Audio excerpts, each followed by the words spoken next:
পূর্ব মেদিনীপুর ও উত্তর চব্বিশ পরগনার কিছু এলাকায় বজ্রপাত সহ হালকা থেকে মাঝারি বৃষ্টির সম্ভাবনা, বইতে পারে ঝোড়ো হাওয়াও। পূর্বাভাস আলিপুর আবহাওয়া দফতরের। বঙ্গোপসাগরে ঘনীভূত নিম্নচাপের জেরে রবিবার থেকেই ভার হয়েছে আকাশের মুখ, তার সঙ্গে বইছে ঝোড়ো হাওয়া। আবহাওয়া দফতরের পূর্বাভাস, মঙ্গলবারও বিক্ষিপ্ত বৃষ্টি চলবে। সারাদিনে আংশিক মেঘলা থাকবে আকাশ, তবে বুধবার থেকে পরিস্থিতির উন্নতি হতে পারে। ইতিমধ্যেই নিম্নচাপের ফলে পুরুলিয়ায় রাতভর বৃষ্টি হয়েছে, সকালেও আকাশ মেঘলা, বৃষ্টিও চলছে।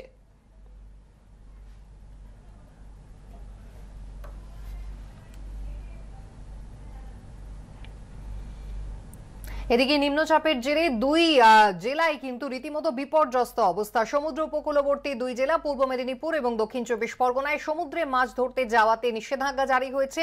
ফিরে এসেছে বেশিরভাগ ট্রলার। দীঘায় জলোচ্ছ্বাসে ক্ষতিগ্রস্ত মেরিন ড্রাইভ, হোটেল বন্দি পর্যটকরা। সিমেন্টের যে বাঁধানো চাতালে বসে আমেজ করে সমুদ্রের গর্জন শোনেন পর্যটকরা, এখন সেখানেই আছড়ে পড়ছে বড় বড় ঢেউ। বঙ্গোপসাগরে ঘনীভূত নিম্নচাপের প্রভাবে উত্তাল দীঘার সমুদ্র। এই পরিস্থিতিতে মৎস্যজীবীরা যাতে সমুদ্রে না যান, তার জন্য দীঘা ও মন্দারমণি এলাকায় প্রশাসনের তরফে মাইকে সতর্ক করা হচ্ছে। অযথা কারণে জীবনের ঝুঁকি নেবেন না। উপকূলবর্তী সমস্ত মৎস্যজীবীদের মৎস্য শিকারে না যাওয়ার জন্য বলা হচ্ছে।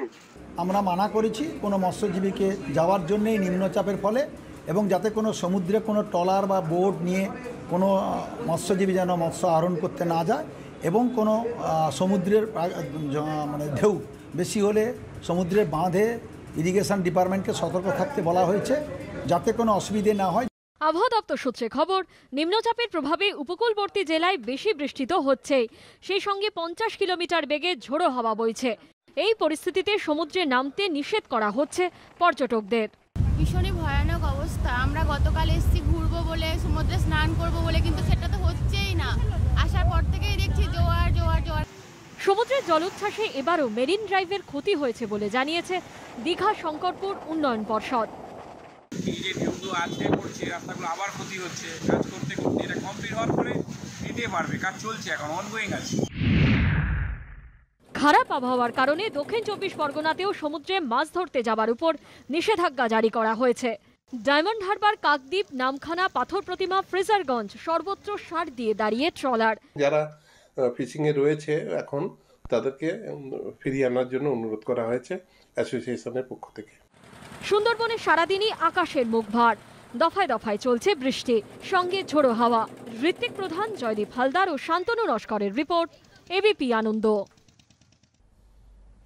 কুসুমিতা, এবার দর্শকদের দেখাবো একেবারে অন্যরকম একটা ছবি। সবাই জানে যে বাঙালি মাত্রই কিন্তু ফুটবল প্রেমী, বাঙালির সেরা খেলা ফুটবল। কিন্তু এই ফুটবলের আকর্ষণ কিন্তু অন্য অনেকজনের কাছেও কম নয়। কারা তারা? দেখুন, ওড়িশার সুকিগাঁওতে দুটি বুনো ভাল্লুক একটা ফুটবল পেয়ে মেতে উঠল খেলায়। গোলাকার এই বস্তুতে মন মজেছে তাদেরও। জেলার বন আধিকারিক জানিয়েছেন, এটা পশু প্রাণীদের প্রবৃত্তি, যারা যা কিছু প্রথম দেখে তা যাচাই করে বোঝার চেষ্টা করে। এক্ষেত্রেও ফুটবল পেয়ে তারা সেটাই করেছে।